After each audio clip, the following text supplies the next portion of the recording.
El doctor Jorge Ramírez Chávez es un líder de la medicina respiratoria a nivel regional y pues lo tenemos ahora para hablar en actualizaciones del tratamiento del asma. El doctor Jorge Ramírez Chávez es graduado de la Universidad de El Salvador, hizo su posgrado de medicina interna en el Hospital Rosales, en la Escuela de Medicina de la Universidad de El Salvador, los estudios de neumología del Hospital Luis Pradel, de la Universidad Claude Bernard de Lyon, es ex jefe del servicio y del Departamento de Docencia e Investigación de Medicina Interna del Hospital Rosales y de Neumología en el Hospital Neumológico de San Salvador.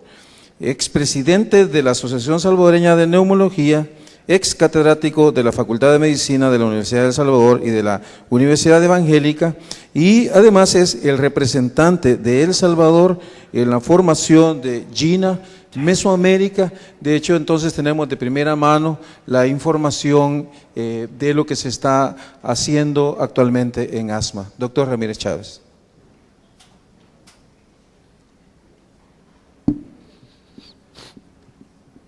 Muy buenos días, colegas. Ante todo, mis agradecimientos al comité organizador y a la junta directiva de la Asociación de Medicina Interna por haberme convidado. Me siento ante todo muy honrado de poder compartir con ustedes una temática de día a día de interés en medicina, desde primera línea hasta medicina crítica. El documento que vamos a revisar viene en 155 páginas, así que la proeza aquí ha sido resumir las 155, teniéndole miedo al doctor Luis González con su luz roja, que tenemos el tiempo terminado. Como la situación es esta, lógicamente el punto es actualización en el manejo del asma bronquial y es extraído la mayor parte de la información de una actualización que apareció hace 2 meses en línea y como más tarde van a haber preguntas y respuestas, pero probablemente no va a haber tiempo suficiente. Aquí están los correos electrónicos, porque si alguno de ustedes con todo gusto quisiera mandar una consulta, pues con mucho gusto les podemos contestar. Lo primero en cuanto al asma se refiere es que la definición ha cambiado. Año con año se revisa toda la literatura por personalidades en investigación en asma y este año decidieron puntualizar algunas cosas sobre el concepto. Al momento el asma se define como una enfermedad heterogénea. Si ustedes recuerdan, no habían tenido el coraje de ponerle ni síndrome ni enfermedad ni ningún apellido, más bien se decía es una enfermedad, es una inflamación crónica de las vías aéreas. Pues ahora se bautiza como una enfermedad heterogénea de mucha validez e importancia, usualmente caracterizada por inflamación crónica de las vías aéreas. Esta es definida por la historia de los síntomas respiratorios, tales como lo que ustedes clásicamente conocen como sibilancia, disnea, opresión torácica y tos, que varía en tiempo e intensidad. Déjenme decirles que esos síntomas son los característicos en el fenómeno asmático, pero más característico aún es la variabilidad bien significativa de episodio a episodio, de un momento de la vida a otro, de esos síntomas. Y esto va junto a una obstrucción de la vía aérea también variable. Es característica dentro de la enfermedad esa variación. Para enriquecer la definición están los comentarios siguientes. La enfermedad asmática es común, tanto como para que tengamos 300 millones asmáticos en el mundo y un 5 o 15% de las poblaciones específicas de cada país afectadas por la enfermedad, potencialmente seria, tan así como para que 250,000 personas fallezcan por año por el problema asmático, siendo esta una enfermedad totalmente controlable. De tal manera que es enfermedad crónica, potencialmente seria, que puede ser controlada en sus síntomas y manifestaciones, pero desafortunadamente no curada. Da síntomas que ya dijimos, que son sumamente variables en su presentación, y que estos síntomas que van como siendo manifestación de la obstrucción de la vía aérea, esta obstrucción se debe a broncoconstricción, engrosamiento inflamatorio de la pared de la vía aérea y cantidad de moco dentro de la vía aérea. Finalmente, los síntomas pueden ser desencadenados, si es que no tiene síntomas el paciente, o empeorados por factores tales como infecciones virales, alergenos, humo de tabaco, ejercicio y estrés, siendo los más comunes. Ahora, pasando en específico al diagnóstico, el Congreso de eso se trata. Puntos claves de diagnóstico, puntos claves de tratamiento. En específico el diagnóstico. El diagnóstico se basa en la historia característica de ese patrón sintomático que ya mencionamos. Punto número 1, síntomas. Punto número 2, en demostrar, en evidenciar la obstrucción de la vía aérea de tipo variable, y esto se consigue con un test de broncodilatación que lo hacemos a través de la espirometría. Esto es, en esas dos condiciones vamos a tener demostrada el asma. El asma se sospecha con los síntomas, se demuestra con ese patrón variable obstructivo en la espirometría. Al igual que podríamos decir que una sospecha de un linfoma en una masa ganglionar se confirma con una biopsia, aquí la confirmación diagnóstica es funcional.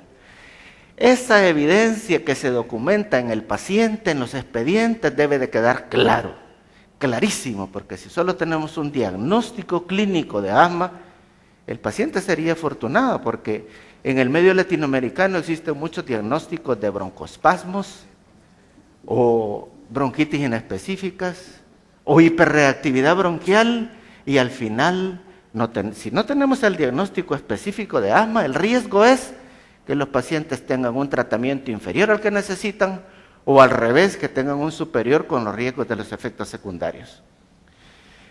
De tal manera que eso, el GINA de este año aconseja muy enfáticamente que los expedientes deben tener bien claro si los pacientes tienen demostrado el diagnóstico de ser o no asmático.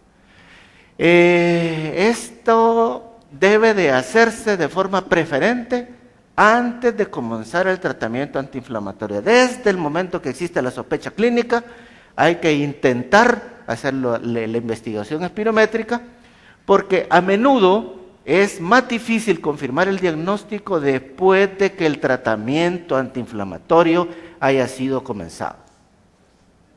Así es que, para finalizar esta diapositiva, el asma es usualmente caracterizada por inflamación de la vía aérea e hiperreactividad bronquial, que ya lo sabemos muy bien, pero un nuevo aditivo a este comentario es que esto no es necesario para que un paciente sea asmático o suficiente para hacer el diagnóstico de asma. Y aquí intento resumir en una diapositiva precisamente dónde está la clave de la confirmación diagnóstica. Esta es una espirometría en la cual ustedes ven en las horizontales el tiempo, en las verticales el volumen, y una curva verde que es la curva normal de cuando alguien llena los pulmones y empieza su expiración a la capacidad vital, que es el volumen total que el paciente expira, y el punto clave es investigar en el primer segundo de expiración el volumen que el paciente expiró. Esa es una curva, dijimos la verde es la normal, la roja es el paciente francamente asmático con síntomas descompensados, y cuando el paciente sin medicaciones llega a la investigación y se mete a un broncodilatador, el paciente mejora en el volumen que logra sacar en esa curva espirométrica. ¿Cuáles son los puntos claves específicos donde se demuestra que esa reversibilidad es significativa, lo suficiente como para confirmar el asma? Aquí está, una reversibilidad en el adulto que para en el volumen expiratorio del primer segundo, que está aquí marcado, el paciente bote mejore en más del 12% y en más de 200 mililitros de cantidad de aire que expiró. El paciente que cumple esto, estamos demostrando la obstrucción con una cantidad de reversibilidad tal que es para diagnosticarlo como confirmado el diagnóstico de asma. Es lógico que en algún momento de la investigación y del seguimiento tenemos que haber demostrado que el paciente tiene un fenómeno obstructivo global, que eso se consigue investigando la relación del primer segundo contra la capacidad vital total, y el paciente normalmente tiene menos de 0.75, de tal manera que el paciente asmático deberá tener, perdón, es al revés, deberá tener menos de 0.75. Ahora bien, el punto es que muchas veces cuando los pacientes se investigan, no logramos a las primeras tener esto demostrado. No es tan sencillo. El punto es que si el test es negativo, nosotros tenemos que repetir estos tests cuando el paciente sea más sintomático en una crisis o después de un periodo en que más bien vamos a disminuir el tratamiento, le vamos a quitar los broncodilatadores o incluso la posibilidad de disminuir la dosis de esteroides que está recibiendo inhalados para que el paciente esté en un momento más sintomático y lo podamos reinvestigar y demostrar esto. Si a pesar de todo esto anterior no lo hemos conseguido, pues hay que referirlo a neumología como es lógico porque son casos especiales y hay que intentar recurrir a otras armas. El GINA propone un camino a seguir para la investigación. Si el paciente tiene los síntomas típicos de asma, pues le hacemos los exámenes, lo pasamos a espirometría lo más inmediato que podamos. Si es así y el paciente se confirma, como ya lo vimos, pues lógico se trata como un problema asmático. Pero muy a menudo, si el paciente no tiene los síntomas típicos del todo, pues vamos a buscar otros diagnósticos alternativos o si después de reexaminarlo y de rehistoriarlo estamos en lo mismo, pues lógico, buscamos tratamientos alternativos y si se confirma se da tratamiento como tal. Pero a veces resulta que buscando posiciones alternativas tenemos que regresar a considerar la posibilidad. Y entonces nosotros lo que tenemos que hacer de nuevo es repetir la investigación espirométrica y los puntos claves a buscar son cuando el paciente esté muy sintomático y cuando el paciente esté lo menos sintomático posible y comparar los dos. Y si para esos dos momentos separados tenemos lo que vimos en los numeritos que platicamos con la curva espirométrica, se considera que se confirma el diagnóstico. Podemos llegar a otra situación lógica, ¿verdad? Que no tengamos nada confirmado. Y si tenemos diagnósticos alternativos, podemos intentar darles tratamiento y, pues, de acuerdo a lo que nos resulte, o regresar a reinvestigar, o retroceder, o buscar alternativas adicionales. En la vida práctica, se nos van a presentar muchos pacientes en una situación un poco urgente, muy sintomáticos, que no nos da tiempo o no estamos en la posibilidad y en la condición de hacer una referencia rápida y buscar diagnóstico, y entonces, pues ni modo, tenemos una urgencia clínica y lo metemos a tratamiento inmediato, esteroides inhalados o la combinación de esteroides inhalados con beta-2 de larga acción y tratamiento de rescate y dejar test de diagnóstico definitivamente a repetir de 1 a 3 meses, como está ahí en la diapositiva. Es decir, en lo que actualmente se insiste es en pelear y pelear y pelear para conseguir la confirmación. Hoy vamos a ver la evaluación del paciente asmático. La evaluación del paciente asmático clínica está en primer lugar en evaluar los síntomas, el control de los síntomas, y esto lo hacemos usualmente para hacer evaluando las 4 semanas anteriores a la consulta. E igualmente, no solo los síntomas, que es lo que clásicamente conocemos, tenemos que evaluar los factores de riesgo de una pobre evolución, y eso incluye funciones pulmonares periódicas, espirometría periódica, que puede ser 3 meses, 6 meses, dependiendo del caso inicialmente, y luego cuando el paciente esté en control, al menos cada 6 a 12 meses deben de repetírsele sus pruebas funcionales. Eso dijéramos más o menos lo clásico, pero hay otros aspectos importantes a considerar en la evaluación global del paciente asmático, el aspecto terapéutico. Uno debe de chequear la técnica inhalatoria del paciente como parte del examen físico, y no solo decirle, ¿se está poniendo bien su inhalador o el dispositivo de polvo seco?, sino que el paciente saque el dispositivo, lo arregle y se ponga el medicamento enfrente de nosotros como para de veras chequear si la técnica es adecuada. Buscar si hay efectos colaterales, darle al paciente, si no lo tiene, un plan de acción de rescate cuando comienza a descompensarse antes de consultar, y ver cuáles son las actitudes y cuáles son los objetivos que cada paciente se forma en su problema asmático. Y finalmente, dentro de la evaluación global, dijimos cómo están los síntomas, aspectos de tratamiento, las comorbilidades. Y estos son muy importantes porque pueden contribuir a los síntomas y a una pobre calidad de vida, y son muchas veces un freno a la efectividad de los medicamentos que les indicamos. ¿Cuáles comorbilidades son más frecuentes que afectan de forma particular a los pacientes asmáticos? La rhinosinusitis, el reflujo, la obesidad, la apnea obstructiva, la depresión y la ansiedad. Todos son comorbilidades que hay que buscarlas de forma permanente en la evaluación global de lo que nosotros vamos a tener como información a mano para decidir la mejor terapéutica. Punto número 1 de esa evaluación, control de síntomas. Esto es lo que clásicamente se ha ocupado y son 4 preguntas sencillas. 1, ¿cómo están los síntomas diurnos? Como es en el mes anterior, la clave es saber si el paciente ha tenido 2 veces al mes o menos de 2 veces al mes síntomas, sibilancias, tos, o sea, los que ya dijimos. Y estos 2 por semana fueron tan significativos como para que el paciente tuviera tratamiento a esos 2 síntomas semanales de cada una de las semanas previas, sí o no.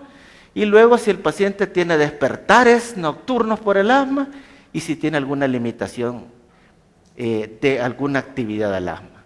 Si el paciente no tiene ninguno de esos, se considera bien controlado. Si el paciente tiene 1 o 2 de esos, está parcialmente controlado. Y si son 3 o más, lógico, está no controlado. Y esa es la base terapéutica, porque el paciente que va a ser tratado solo con salbutamol o terbutalina o fenoterol de rescate, y solo eso, es el paciente que está bien controlado, que no tiene ningún síntoma. Es decir, que no pasa de 2 veces por semana de síntomas y que no pasa de 2 veces por semana de ocupar algún tratamiento de rescate. Ya si tiene 1 o 2, ya tenemos que ponerle esteroides inhalados, y obviamente si está no controlado tiene que ser esteroides inhalados y beta-2 de larga acción como base terapéutica en su manejo. Luego tenemos que saber los factores de riesgo para la evolución del paciente asmático, y ahí vamos a evaluar los factores de riesgos y la medición del FEV1, ya lo dijimos, a 3 a 6 meses, y evaluar el riesgo de exacerbaciones, obstrucción fija y de algunas medicaciones. Esta diapositiva tiene un interés especial. No todos los asmáticos son iguales, no todos los asmáticos tienen los mismos riesgos, y no solo son la historia de los síntomas recientes los que nos van a ubicar dentro de la seriedad del caso. Estos pacientes que están aquí en esta lista son los pacientes particularmente peligrosos de presentarnos crisis.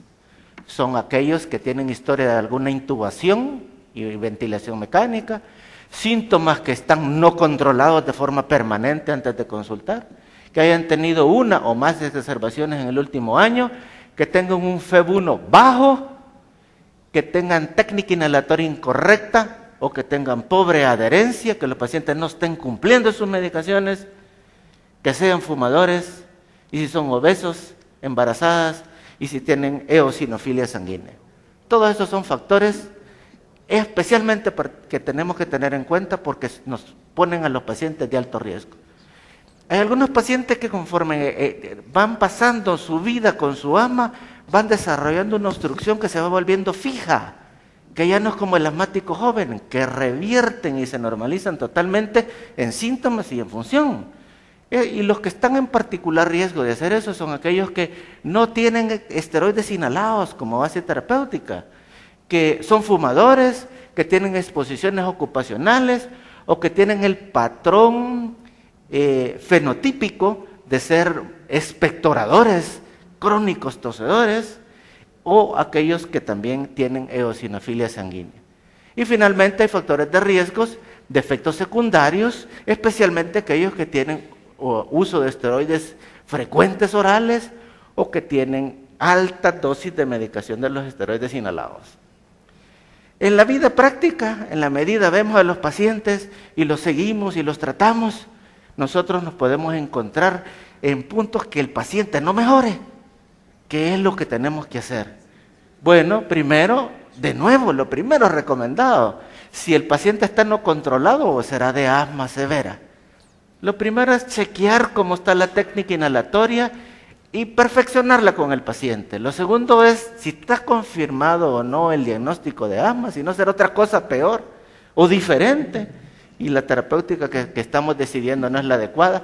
Reconfirmar el diagnóstico, remover factores de riesgo potenciales y evaluar comorbilidades, que ya la vimos, pero a veces los pacientes reciben medicamentos, antiinflamatorios no esteroideos, beta bloqueantes, son frecuentes frenos para la efectividad de los tratamientos antiasmáticos y la utilización de la aspirina y cosas así parecidas. Entonces, si seguimos chequeando todo eso y no encontramos nada, ni modo tenemos que pensar en subir la cantidad de los medicamentos, y si a pesar de todo eso nos vemos en problemas, pues lógico, hay que hacer una referencia a la especialidad. Finalmente, el tratamiento, el otro aspecto central de la modalidad de esta conferencia que está dentro de este congreso. Esta es una novedad dentro de las proposiciones terapéuticas del GINA. Ya estamos acostumbrados a que tenemos primero, segundo, tercero, cuarto, quinto paso de medicación progresiva, pero ahora le han agregado lo que se llama el ciclo de manejo y evaluación de síntomas. Entonces, aquí nosotros vamos primero a evaluar para ajustar el tratamiento, para revisar la respuesta, para volver a evaluar y así sucesivamente para cada uno de los pasos que nosotros nos vamos a enfrentar al decidir la terapéutica del paciente. ¿Qué vamos a evaluar? De nuevo, estar seguros que el diagnóstico es de ser asmático o no, cómo están los síntomas, que ya lo dijimos, la técnica inhalatoria, las preferencias del paciente es importante. A veces los pacientes no se pelean mucho con uno, pero no nos terminan siguiendo las indicaciones. Hay que discutirlo, hay que negociar muchas veces con el paciente para que el paciente esté a gusto, conforme con lo que se pone, contento y que lógico, se adhiera a los esquemas y podamos tener mejores resultados. Evaluación de todo eso. Vamos a ajustar el tratamiento con las medicaciones, con estrategias no farmacológicas y tratando los factores modificables. Y finalmente la revisión para cada uno de estos pasos de los síntomas, de las exacerbaciones, efectos secundarios y función pulmonar periódica. Así es que, sin olvidar, y esto está en el documento original justo abajo de la diapositiva anterior, que si vamos a ir para arriba, lo primero es porque tenemos síntomas no controlados y hay riesgos de exacerbación, chequear diagnóstico, técnica inhalatoria y adherencia antes de decidir subir la medicación. Y finalmente, también está incluida la posibilidad de que nosotros decidamos bajar el esquema terapéutico, menos medicamentos o menos dosis, y esto se hace cuando el paciente tiene síntomas controlados por al menos 3 meses, poco riesgo de exacerbaciones y algo bien importante a subrayar en rojo, cesar, suspender los esteroides no está recomendado en ningún momento. Si vamos retrocediendo podemos ir quitando cada cosa, pero el esteroide inhalado tendrá que quedarse como parte de la terapéutica oficial. Así es que vamos a ver paso por paso. Y ya dijimos que el paso 1, que tiene como tratamiento controlador ninguno, sino que solo beta-2 de corta acción de rescate, es aquel que tiene menos de 2 por semana síntomas asmáticos y necesita menos de 2 veces por semana aliviador, que no tiene despertares y que no tiene limitaciones de actividades. O sea, que es casi el paciente que nunca va a ir a verlos ni a ustedes ni a nosotros. Él solito. ¿Alguna vez alguien le dijo ahí de vez en cuando? No va a ir a ver a nadie. Le dan catarros y le queda una colita de gatillos y ahí está. Y No lo vamos a ver. La regla para todos nosotros son los pacientes más problemáticos. Y el paciente que le vamos a dar esteroides en el paso 2, esteroides inhalados, nada más, es el que ya tiene más síntomas, el que pasó 2 veces por semana con síntomas, el que ya le tuvimos que dar tratamiento de rescate más de 2 veces por semana, o que tiene despertares, o que tiene alguna limitación en su actividad por los problemas asmáticos. Ese tenemos que empezar con esteroides inhalados y siempre podemos ocupar los aliviadores de corta acción, métodos de corta acción, es decir, salbutamol, terbutalina, fenoterol, que son los que tenemos aquí en el país, hasta ahí. Pero igual, esos pacientes no son los que nos van a buscar muy frecuente. Aprendieron alguna vez estas cositas y ahí se quedan, ahí se quedan. Mientras no les aprieta, es difícil que los pacientes lleguen. De aquí para arriba son los pacientes que nos van a estar consultando con alguna frecuencia adicional. Paso 3. Si nosotros no logramos controlar a los pacientes con este esquema, pues lógico tenemos que concluir que tenemos que aumentar medicación. Y la medicación clave y central para la inmensa mayor parte de pacientes va a estar en la combinación de beta-2 de larga acción combinada con esteroides inhalados. Aquí solo hay 2. Aquí en nuestro país hay 2. Afuera hay un poquito más. Está el formoterol con budesonida y está la fluticasona con salmeterol. Esos 2.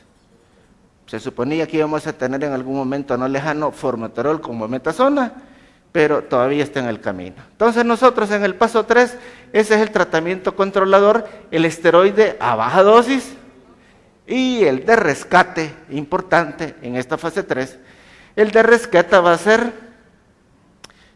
si nosotros escogimos y estamos dándole el tratamiento al paciente de salmeterol, fluticasona, el rescate tiene que ser salbutamol o fenoterol, porque esa combinación no se puede repetir más frecuente que cada 12 horas, en específico por el salmeterol.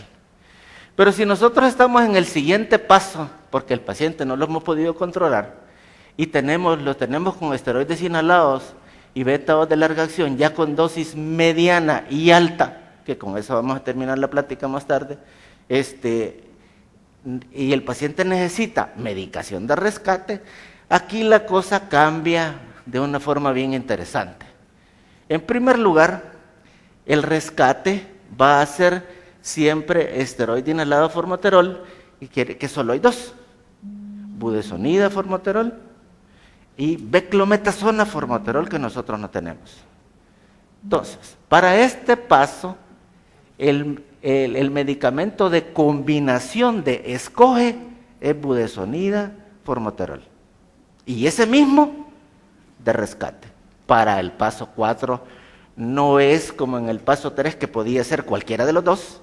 Aquí definitivamente el documento basado en evidencia se inclina que debemos de ocupar budesonida mezclado con formoterol, y es el mismo medicamento el que se ocupa de rescate. Hasta ahí son los primeros medicamentos de escoge. Ahí en letra chiquita están las posibilidades alternativas, no los vamos a considerar por razones de tiempo. Y finalmente, referencia, porque ya se vuelve difícil, ya pacientes tratados con dosis medianas o altas de esteroide y beta-2 de larga acción y no controlarse, es preferible, según el documento, mandarlo a referencia. ¿Qué es lo que vamos a hacer ahí? Ahí dice claramente en el paso 5, la opción preferencial es referencia a una investigación especializada. Además de test, dijéramos, ¿qué posibilidades terapéuticas le quedan a los pacientes que están a estos niveles? Pues omalizumab, si están con una IgE, quizás tienen un componente alérgico importante, en particular, y de acuerdo a las recomendaciones del omalizumab, aquellos que no pasen de 1500 de IgE. Esa es una posibilidad, y luego lo que nadie quiere darles esteroides, y si les damos, vamos a procurar no pasar de 7.5 por día, pero vienen los efectos secundarios, a pesar de ser esas dosis relativamente bajitas, clarísimamente importantes. Esta diapositiva, para nuestro medio, cobra particular importancia, porque trata sobre los esteroides inhalados a los cuales podemos recurrir y los que vamos a hacer en combinación. La lógica matemática nos dice que mientras más alto sea el número, pues más significativo va a ser el efecto médico que esperamos de un medicamento. Eso no es cierto en el caso de los esteroides inhalados. Vean por favor lo que está subrayado en las letras de aquí abajo. La mayoría de los beneficios clínicos de los esteroides inhalados se ve con las dosis bajas. Dosis bajas y tal vez medias, no con las dosis más altas. Las dosis más altas es muy poquito lo que vamos a conseguir de mejoría comparado con las medias y con las bajas, pero es clarísimo, como dice el último párrafo, que las altas dosis en primer lugar son arbitrarias, no hay estudios suficientes que lo justifiquen, y que para la mayor parte de esteroides inhalados son aquellas que con el uso prolongado están asociadas a un riesgo aumentado de los efectos secundarios sistémicos. Es decir, cuando nosotros en medicina clínica no contábamos con esteroides inhalados, fue un boom beneficioso poder contar con ellos. Fue el sueño de todo clínico, de quitarle los esteroides sistémicos al asmático que lo controlaba, pero que se llenaba de efectos secundarios, y se nos venía una posibilidad mucho más adecuada para el paciente. Pero los esteroides inhalados, ocupados en particular los que son más potentes y en particular a dosis altas, es clarísimo al momento que los efectos secundarios se vienen. Ya no tenemos la seguridad. Ya sabemos que el crecimiento de los niños se va a ver afectado y se va a ver afectado más si son los que son más potentes que los menos potentes. Entonces ahora también nosotros estamos con aquello de que lo que son los productos viejos son los que menos sirven. Los nuevos son los mejores. Tampoco es cierto. Tampoco es cierto porque fíjense, nosotros teníamos clorofluorocarbono como propelente en los inhaladores. Y eso era una partícula grande y generaba un depósito inmenso en la vía aérea alta y eso era mucho más efecto secundario que efecto benéfico. Le ponemos espaciador, punto número 1. Le ponemos válvula al espaciador. Y nosotros de CFC pasamos a HFA, que es una partícula fina. Y la conclusión es que la beclometasona, vean ustedes, 100 a 200, la dosis baja, es contra la fluticasona, que es más nueva, 100, 250, prácticamente equivalentes. Y es más barata. Y vamos a tener el mismo efecto. Y también el paciente no se va a confundir, que porque es más nuevo o porque es más, los numeritos, plum para arriba, que no son muy impresionantes, se lo puede poner más libremente. Tenemos márgenes de seguridad. Bueno, los comentarios de las diapositivas están ahí abajo claros y podríamos, aquí hemos comparado dos esteroides inhalados de la misma casa comercial. No estamos cruzando situaciones, ¿verdad? Y lógico, ahí está la budesonida y la ciclosonida. Vean ustedes, son los que están a disposición en nuestro país. Y nosotros vamos a tener que buscar siempre dosis baja, media. Problema con el CFC, clorofluorocarbono. Ya no tenemos, gracias a Dios, porque ya no hay en el mercado. Y para finalizar, al paciente hay que proponerle medidas iniciales si se pone mal. Si es temprano o leve, a todos los pacientes, aumente los medicamentos de rescate. Punto número 2, aumente la dosis del esteroide inhalado o de la combinación. Y revisa respuesta rápida, pero si es severo o si el paciente ha dejado pasar varios días, si tenemos como medir el flujo píquico que baje de 60, si pasa de 48 horas, subir el aliviador, el controlador, que empiece a tomar esteroides y que vaya a ver a su doctor por lógica. Eso es lo que preparé para ustedes, espero que les sea de mucho provecho. Muchas gracias.